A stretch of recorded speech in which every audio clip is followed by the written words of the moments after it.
In the Revelations, the Virgin allegedly referred to herself as a co-redemptrix of the human race, as did Saint Joseph, her earthly spouse, who was also said to have appeared to Sister Mildred.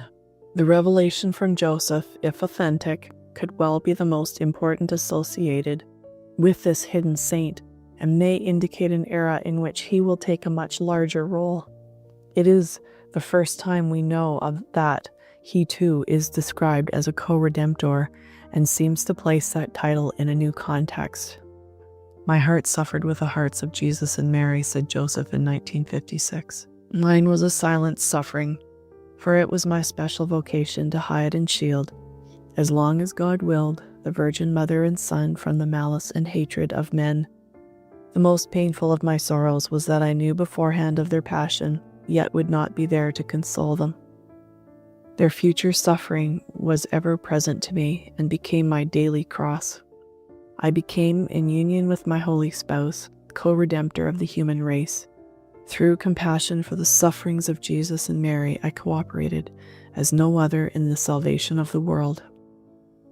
Joseph allegedly added that immediately after my conception, I was, through the future merits of Jesus and because of my exceptional role of future Virgin Father, cleansed from the stain of original sin.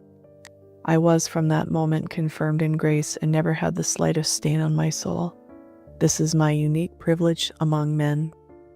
Mine was perfect obedience to the divine will as it was shown and made known to me by the Jewish law and religion, Joseph allegedly said. "To be careless in this is most displeasing to God and will be severely punished in the next world. Let fathers also imitate my great purity of life and deep respect I held for my immaculate spouse. Let them be an example to their children and fellow men, never willfully doing anything that would cause scandal among God's people. I desire souls to come to my heart that they may learn true union with the divine will," said Joseph. The saint was said to have also appeared above a globe with clouds swirling about it, his hands similar to those of a priest during Mass, his eyes looking up as if in ecstasy. "Jesus and Mary desire that my pure heart, so long hidden and unknown, be now honored in a special way," said Joseph, who told Sister Mildred that he had been appointed the Pope's special protector and asked for a new devotion. "Let my children honor my most pure heart in a special manner on the first Wednesday of the month, by reciting the joyful mysteries of the Rosary in memory of my life with Jesus and Mary, and the love I bore them, the sorrow I suffered with them. Let them receive Holy Communion in union with the love with which I received the Savior for the first time, and each time I held him in my arms." As always, we warn that these apparitions must be discerned. As always, there are debatable aspects. Only these messages up to 1963, the year of the imprimatur, should be considered officially authorized, although those up to 1972 were known by the Archbishop, who died that year of an aneurysm. By 1980, the Virgin was warning Sister Mildred that the danger was imminent and that there was no time to lose. "The message was to be conveyed to the faithful," said Mary, "as the time is shorter than ever." There was an urgency about Our Lady, said Sister Nusel, that left no doubts as to the closeness of the terrible purification that is about to fall upon all nations. Yet the nun's emphasis in her last years, say those who know her, was on how these events could be prevented. She herself was a constantly cheerful soul with a good sense of humor despite terrible physical suffering.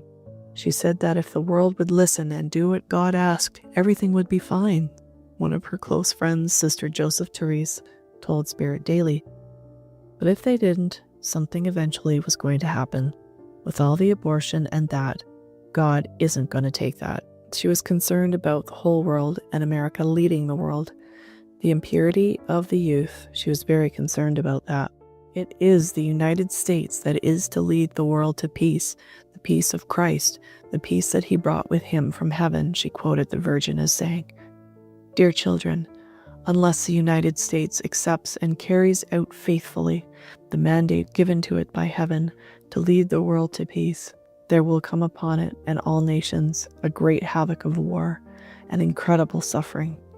If, however, the United States is faithful to this mandate from heaven, and yet fails in the pursuit of peace because the rest of the world will not accept or cooperate, then the United States will not be burdened with the punishment about to fall.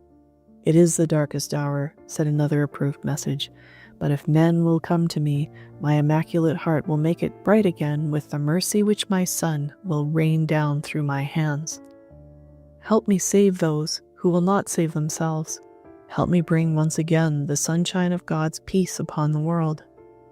Asking that a prayer to the Immaculate Conception, patroness of the U.S., be recited once a day, Sister Mildred said, "It is evident that the forces of evil are enveloping the world. Their hatred, however, is now particularly focused on the United States because of the divine mandate given to it to lead the world to peace. Weep then, dear children. Weep with your mother over the sins of men," said Mary. "Intercede with me before the throne of mercy, for sin is overwhelming the world and punishment is not far away."